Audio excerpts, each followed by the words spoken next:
Šiuo metu mes stovime Jūtoje, savaitėje apsistojame tarp tokių gražių vietų. Prie Moab miestelio yra toksai laukinis kempingas, kur galima stovėti. Ir mes ten stovim su dar viena šeima. Ir dabar mes važiuojam šiaip į Moab miestelį į baseiną.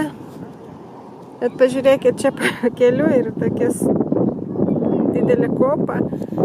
Va, mūsų vaikai kabarojasi, čia mes turim dar vieną mergaitę Maidraugį ir dar yra antras mažiukas vaikutis, irgi mergaitė.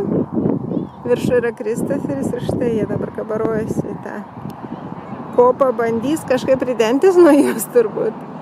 Kaip suprantu, iš Majos išvysus tai nelengva yra. Na štai, Kristoferis jau ten ant to akmens. Šiaip gera idėja, kad mes dabar po šito slaido važiuosim į baseiną. Galėsim atplauti vaikus nuo smėlio. Taip. Smagu?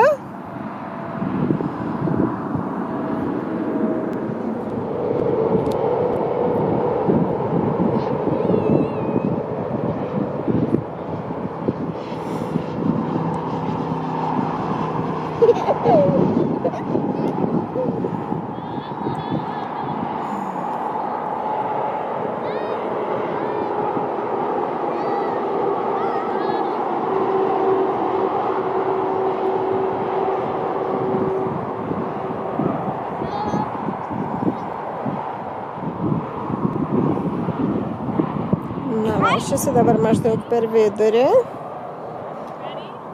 Mūsų draugė Eloise yra, aš ją ką tik mačiau ten pačiam viršuj su ta moterim kažkur.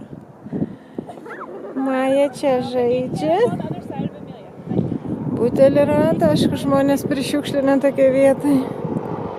O ten Kristoferis rausia tuneliais jau nurėdėjo. Šiaip gražu, štai mergaitės iki apačios nubėgo per 3 sekundės. Į viršų užtruko daug ilgiau. Na ja, mes dabar pačiam viršuje. Štai toks vaizdas, sunku užlipti. Labai buvo man. Štai ką mes čia dar matome iš visų pusę.